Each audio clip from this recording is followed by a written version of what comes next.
My name is Michael, and I'm a tech educator. What I do is I prepare the next generation of tech geniuses. Kids have a very curious mind, and you probably know a good number of them learn very fast. For a number of them, tech is new.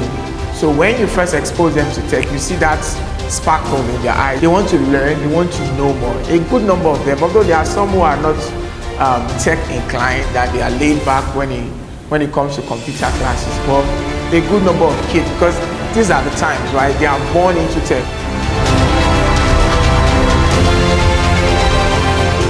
Oh, definitely. It's not been a bed of roses. Definitely, it's not been plain sailing. I hinted on that earlier. The theory aspect, which is almost as important as the hands-on aspect, is where a lot of kids struggle with, right? If you ask them to do with their hands, with the mouse, with the keyboard, they tend to learn fast. But having to remember the parts, what this is called, and all of that, that's where a number of kids have challenges. My work as a tech educator is to try and break down those concepts to make them as simple as possible. So basically, you have to speak in their language.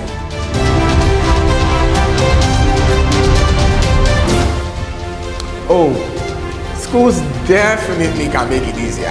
One way is to provide the tools, right? You can't teach computer in the regular classroom and expect it to be effective. It can't work. But by regular classroom, I mean whiteboard or blackboard with a marker, pen, and paper. You can't be that effective. So if we're going to teach computer to the next generation and expect to be effective, they have to be working with computers, and they have to have access to these computers as regularly as possible, right? So, kids are like sponges. They absorb what they've been exposed to. Someone was saying, I was having a conversation with someone, he's a digital marketer, and he was saying that when people talk about passion, they talk about passion as if it's something that falls from the skies, right? But passion is basically what you've been exposed to, and you just fall in love with it. So he was saying, because he has a daughter, a very young daughter, less than 1 year, that from a very young age you expose her to tech, right? And that's how she will build the passion. And interesting, I have seen that same thing with kids, right? If you expose children to tech very early, they become passionate about it as they grow. So schools on their parts need to provide the tools that are needed. By tools, I mean a complete computer system. Even if they can't get the best of the best, then the very basic monitor, keyboard, mouse, system that are working well, right, that can do the things that the kids need to do. So they need to provide those tools. They also need to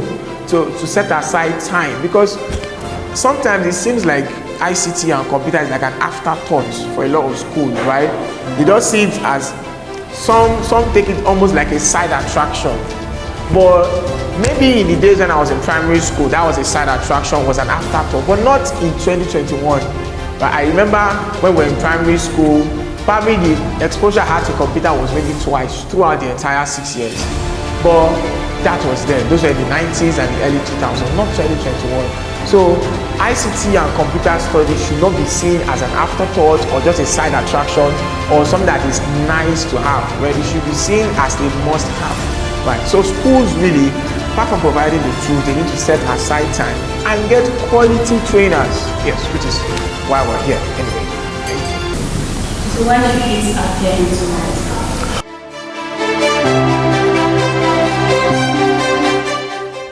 Oh yes. Now in summer boot camp, we're not going to be teaching the regular Microsoft Word, Microsoft PowerPoint that you will learn in school. The things you'll be learning in summer boot camp are really mind-blowing, right? They are hands-on. First of all, there are no markers, no whiteboards, right? So hands-on from day one, you have started working with your computer, right? So, and before the end of the bootcamp, or should I say by the end of the bootcamp, you can point to project 1, 2, 3, 4 at the very least that you've worked on. For example, we'll be building mobile applications. I mean, that's cool, right? Yeah, Android mobile applications that you can install on your phones, even upload to Google Play Store and have your friends download them. Apps that can do anything you can think of.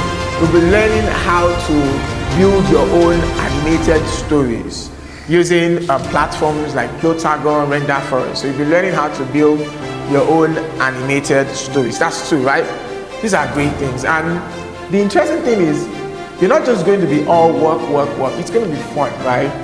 Imagine building an application that you just pictured, right? So it's going to be fun throughout.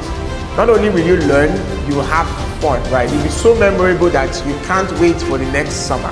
We'll be learning how to build games. I mean, that's cool, like games that you build and share with your friends. I mean, nothing could be more fun than that, because we believe that summer should be memorable, right?